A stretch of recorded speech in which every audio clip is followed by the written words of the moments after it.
welcome back to the channel. I hope you're all well. Today we're going to tie a nymph, and it is a silk nymph. In the vise I have a size 16 light nymph hook and a 2.8 copper bead. Now I think this is the best size for this nymph, but I'm sure that you will decide what size is right for you and your river. I'm tying with 10-0 beige thread. Now I've trialled this particular fly with both rainbow and brown trout, and whilst it caught rainbow trout, I have to say it was more successful with brown trout. So I've just set the bead and trim up the excess. Now for the tail I'm going to use some coq de lion. This is a dyed coq de lion, something I've dyed myself, and I'm going to take off some fibres, just pull them out at 90 degrees and tear them off.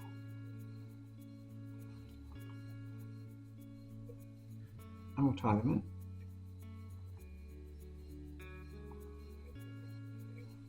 It's a bit long, so I'll pull that back like that and tie down the fibres to the rear of the hook shank, like so, and trim off the excess.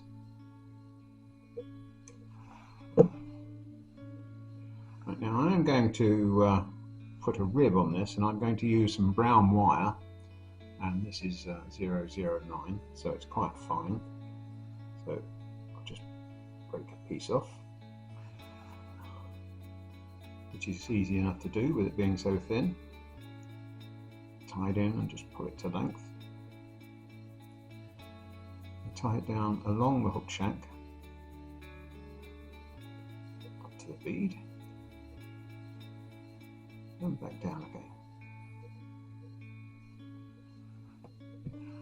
Now the silk that I'm going to use is a Gutermann silk, and it is a colour 300. Can you see that? And I'll just take a piece off. Now it comes in 3 strands, but I only need 1, so I'll just separate the strands.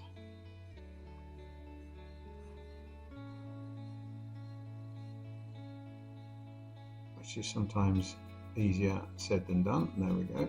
Just take out that 1 strand, and I'm going to tie that in.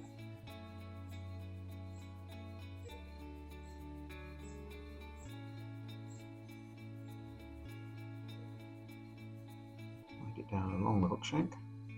I'll just trim off that excess.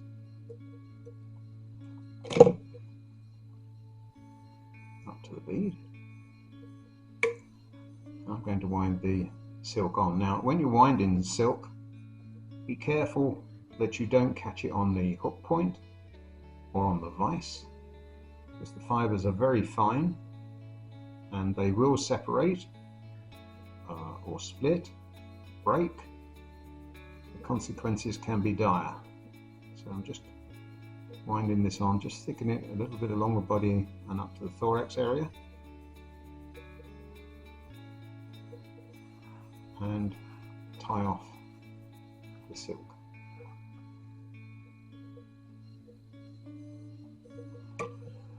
And trim it up and wind on the wire. For the rib,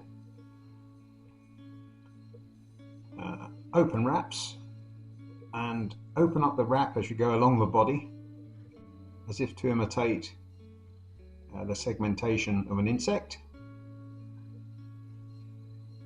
So, and tie off the wire.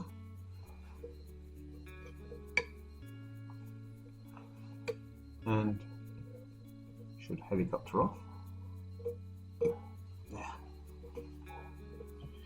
Now I've said on many occasions about silk changing colour, so I'm just going to dampen this and you will see how much darker the material becomes when it's wet. And with the brown wire, it creates quite a nice segmentation. Don't forget about the colour going a little bit darker when it's wet, when you're using silks. Okay, now for the collar, I'm going to use some dubbing. And this is a ginger hare's ear dubbing. And I'm just going to take some out. Now this does have some sparkle in it, it does have some flash in it. Yours doesn't have to, but it's an extra adornment for the attraction of the trout, hopefully. Just dub that on, I think that's enough. Put it on, try and keep it tight.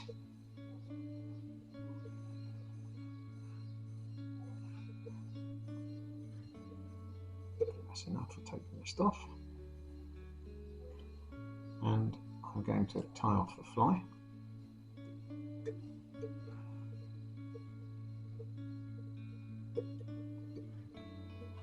And trim up the tying thread. Right, now I'm going to brush out the dubbing, which will reduce it somewhat.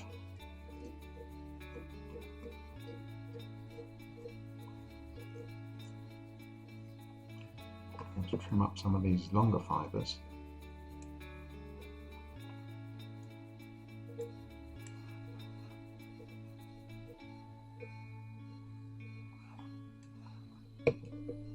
Let's have a look at this fly. A bit of hairdressing. Not did anybody any harm.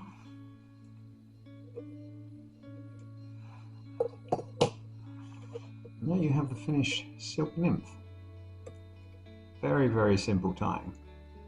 I like to fish this on the dropper of a 2-fly rig with maybe a perdigon or a larger nymph on the point. I like to fish with something more natural on the dropper. I hope you enjoyed the tying. Don't hesitate to give it a thumbs up and share it if you wish. And become a subscriber and join the community. Thanks for viewing, and I'll see you in the next video. Bye.